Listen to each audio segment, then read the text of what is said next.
मी शीतल. माझे लग्न होऊन 4 वर्ष झाली होती. रोहन माझा नवरा. तो परदेशात नोकरीला असल्यामुळे घरात मी, सासू सासरे आणि माझा दीर श्रेयस असे आम्ही चौघे राहत होतो. रोहनच्या अनुपस्थितीने निर्माण झालेली पोकळी मोठी होती, पण मी ती रोजच्या कामात कुटुंबाची काळजी घेण्यात भरून काढण्याचा प्रयत्न करत होते. सुरुवातीला श्रेयस अत्यंत शांत, कमी बोलणारा, अभ्यासात रमलेला मुलगा होता. पण गेल्या 6-7 महिन्यांपासून त्याच्या वागण्यात हळूहळू बदल जाणवत होता. हे बदल सूक्ष्म होते, इतके सूक्ष्म की माझ्या सासू सासऱ्यांच्या नजरेतून ते सुटले होते. पण माझ्या सवयीच्या डोळ्यांना ते अस्पष्टपणे जाणवत होतं. मला सतत वाटायचं की तो माझ्यावर नजर ठेवत आहे. स्वयंपाकघरात मी काम करत असताना तो कधी अचानक तिथे येऊन उभा राहायचा आणि कुठलंही कारण नसताना काही सेकंद माझ्याकडे पाहत राहायचा. मी काय झालं विचारलं की काही नाही, पाणी प्यायला आलोय किंवा भूक लागली म्हणून आलो अशी उत्तरे देऊन पटकन निघून जायचा. रात्री जेव्हा मी माझ्या बेडरूमच्या बाल्कनीत थोडा वेळ घालवत असे तेव्हा मला अनेकदा जाणवायचं की श्रेयस त्याच्या रूमच्या खिडकीतून किंवा गॅलरीतून एकटक माझ्याकडे पाहत आहे. त्याची उपस्थिती माझ्या एकटेपणाला आधार देण्याऐवजी माझ्या मनात शंकेची पात चुकचुकल्यासारखी होती. मला त्याच्या डोळ्यात काहीतरी वेगळं दिसत होतं, एक अनावश्यक जिज्ञासा, एक अस्पष्ट अपेक्षा. पण मी त्या विचारांना लगेच झिडकारलं. तो माझा दीर आहे, माझ्या भावासारखा. माझ्या मनाचा गैरसमज असेल असं मी स्वतःला वारंवार समजावत होते. गेल्या आठवड्यात माझ्या सासू सासऱ्यांची तब्येत बरी नसल्यामुळे डॉक्टरांच्या सल्ल्यानुसार आणि मानसिक शांतीसाठी ते आठवड्याभराच्या तीर्थयात्रेला गेले होते. घरात आम्ही दोघंच होतो, मी आणि श्रेयस. माझ्या मनातील अस्वस्थता आता अधिकच वाढली होती. घराची ही असामान्य शांतता मला भयान वाटत होती. त्या दिवशी माझा दिवस तसाच तणावात गेला होता. मी आणि श्रेयसने आम्ही दोघांनी फारसा संवाद टाळला होता. त्यानेही दिवसभर स्वतःला त्याच्या खोलीत अभ्यासात गुंतवले होते. त्या रात्री 10 वाजता मी रात्रीचं जेवण आटपून हॉलमध्ये बसून पुस्तक वाचत होते, एक कादंबरी. पण माझ्या मनात त्या पुस्तकापेक्षा अधिक रहस्यमय कथा सुरू होती. मी स्वतःला पुस्तकात गुंतवण्याचा प्रयत्न करत होते, पण माझ्या कानावर हॉलच्या घड्याळांच्या काट्यांचा आवाज आणि घराबाहेरची शांतता स्पष्टपणे ऐकू येत होती. अचानक श्रेयसच्या रूमचा दरवाजा हळूच उघडला आणि तो बाहेर आला. त्याचे केस विस्कटलेले होते, जणू तो विचारात गडलेला होता. तो माझ्या समोरच्या सोफ्यावर येऊन बसला. आमच्यात फक्त एक कॉफी टेबल आणि काही सेकंदांचं अंतर होतं. त्याच्या डोळ्यात आज नेहमीपेक्षा वेगळी, अधिक तीव्र चमक होती. त्याच्या चेहऱ्यावर एक निर्णायक पवित्रा दिसत होती, जणू तो काहीतरी खूप महत्त्वाचं बोलण्याच्या तयारीत होता. माझ्या मनात भीतीने धडधडण्यास सुरुवात केली. मी घशाला आलेली कोरड लपवत आवाज शांत ठेवण्याचा प्रयत्न करत बोलले, काय श्रेयस, अजून झोपला नाहीस? अभ्यास संपला नाही का? श्रेयस एकदम गंभीर आवाजात माझ्या डोळ्यात थेट पाहत म्हणाला, वहिनी, मला तुमच्याशी काहीतरी बोलायचं आहे, खूप महत्त्वाचं. आणि मी तुम्हाला माझं बोलणं पूर्ण ऐकल्याशिवाय मध्ये बोलू नका अशी विनंती आधीच करतोय. त्याचा तो शांत पण गंभीर आवाज मला धक्का देणारा होता. मला आता नक्कीच काहीतरी वाईट घडणार आहे याची खात्री पटली. मी पुस्तक बंद करून ते बाजूला ठेवलं. माझा हात पुस्तकावर घट्ट आवळला गेला होता. मी थोडी गडबडून विषयांतर करण्याचा प्रयत्न करू लागले. आता काय झालं, काही अडचण आहे का? बाबा हे ठीक आहेत ना, फोन करून बघू का? तेव्हा श्रेयस माझा प्रश्न टाळत म्हणाला, ते सर्व ठीक आहेत. अडचण ती बाहेर नाहीये, ती घरात आहे, आपल्यात. त्याला नक्की कशाबद्दल बोलायचं आहे हे कळेना.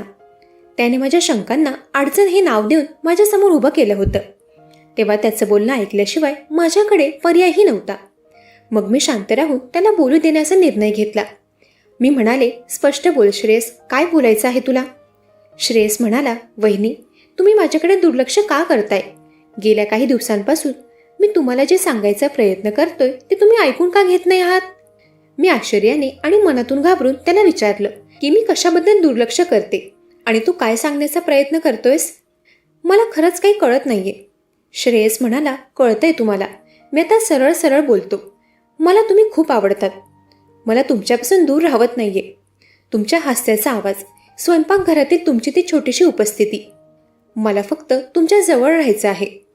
त्याचे ते वाक्य ऐकून माझ्या पायाखालची जमीनच सरकली. माझ्या मनात जी अस्पष्ट भीती होती ती आता वास्तव्यात एका भयंकर शब्दात त्याने बोलून दाखवली होती. माझ्या डोळ्यांसमोर रोहनचा, माझ्या सासू सासऱ्यांचा चेहरा तळवळून गेला. घराची शांतता आता माझ्या कानात कर्कशपणे घुमत होती. मी रागाने आणि कठोर शब्दात म्हणाले, श्रेयस, काय बोलतोयस तू? तुला तुझ्या बोलण्याचं भान आहे का? मी तुझी वहिनी आहे, तुझ्या भावाची बायको. ज्याला तू दादा म्हणतोस. मी रोहनशिवाय दुसरं कोणाचाही विचार कधी केला नाहीये. वहिनी, दादा ना तो तिथे परदेशात असतो. त्याला तुमचं दुःख, तुमची एकटेपणाची भावना दिसत नाही. त्याला तुमच्या चेहऱ्यावरील ती रिकामी जागा दिसत नाही, पण मला ती दिसते वहिनी. मला कळतंय. मला वाटतं तुमचाही माझ्याकडे पाहण्याचा दृष्टिकोन. श्रेयस पुढे काही बोलला तोच मी त्याला थांबवलं. त्याचे वाक्य पूर्ण होऊ दिले नाही. मी म्हणाले, तू माझ्या एकटेपणाचा गैरफायदा घेण्याचा प्रयत्न करू नकोस. माझा नवरा माझ्यासोबत नसला तरी माझं नातं आणि माझ्या मर्यादा मला माहीत आहेत. मला तुझ्याबद्दल कधीच काही वाटलं नाही. तू माझ्यासाठी नेहमीच माझा दीर, माझ्या भावासारखा राहशील. श्रेयसच्या डोळ्यात पाणी आलं होतं. तो म्हणाला, खोटं बोलू नका. मी पाहिलंय तुम्हाला. तुम्हीही रात्री जागतात, तुम्हीही विचारात असतात. तुमची ती रात्रभरची अस्वस्थता ती माझ्या डोळ्यातून सुटलेली नाही. मला ही भावना खूप दिवस माझ्या मनात ठेवायची नव्हती. मला फक्त तुमच्या भावना. तेव्हा पुन्हा एकदा मी श्रेयसचं बोलणं मध्येच थांबवलं.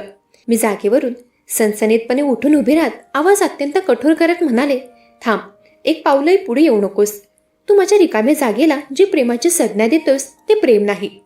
हे नातं प्रेमाचं नाही तर आकर्षणाचं आहे, आणि त्याला तू प्रेम समजू नकोस. मी पुढे सरकून कॉफी टेबलच्या जवळ गेले. माझ्या आवाजात जरब होती. श्रेयस, मी दीर म्हणून तुझा आदर करते. तो आदर आज तू गमावण्याचा प्रयत्न करत आहेस हे लक्षात ठेव.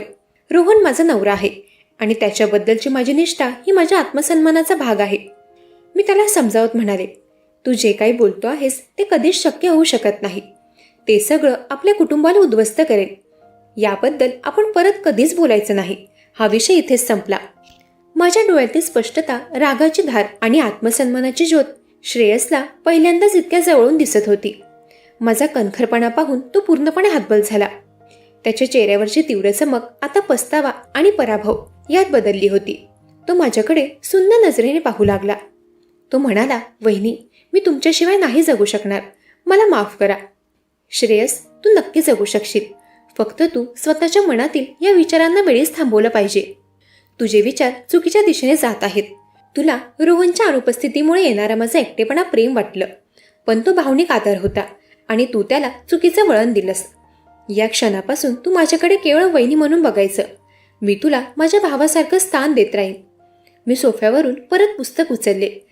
आता माझा निर्णय स्पष्ट आणि अंतिम होता. मी श्रेयसला शेवटचं समजावलं की जर यानंतर तुझ्या डोळ्यात किंवा वागण्यात मला कसलाही बदल जाणवला तर मी कोणताही विचार न करता बाबांना आणि रोहनला सर्व सांगेन आणि मग आपलं नातं कायमचं संपवेन. त्या क्षणी श्रेयस पूर्णपणे कोसळला. तो काही न बोलता मान खाली घालून हळूवार पावलांनी आपल्या खोलीकडे गेला आणि त्याने दरवाजा हलकेच लावून घेतला. रात्रीचे 11:10 झाली होती. जवळपास तासाभराचा एकतर्फी प्रेमाचा संघर्ष एका क्षणात संपला होता. घरात एकदम शांतता पसरली. ती शांतता खूप काही बोलून गेली. ती एका वादळाची समाप्ती होती, ज्यात माझ्या नात्याची आणि आत्मसन्मानाची नौका वाचली होती. श्रेयसच्या मनात असलेला प्रेमाचा गैरसमज आणि माझ्या एकटेपणाचा अर्थ त्याने चुकीचा लावला होता. मी माझ्या आत्मसन्मानाला महत्त्व दिले आणि नात्याची लक्ष्मणरेषा स्पष्ट केली. नात्यातील मर्यादा, आत्मसन्मान आणि संवादाची स्पष्टता हेच नात्याचे खरे सौंदर्य आहे. तो प्रसंग आमच्या नात्यासाठी एक टर्निंग पॉइंट ठरला. श्रेयसने हळूहळू स्वतःला सावरलं. आज तो माझ्यासाठी फक्त दीर आहे आणि मी त्याची वहिनी. त्या दिवसापासून आमच्या नात्यात फक्त आदर आणि विश्वास आहे. कसलाही संशय किंवा रहस्य नाही. स्पष्टता हीच नात्याची खरी सुरक्षा आहे. मंडळी, कशी वाटली ही कथा? ऐकत रहा मनाचे बोल.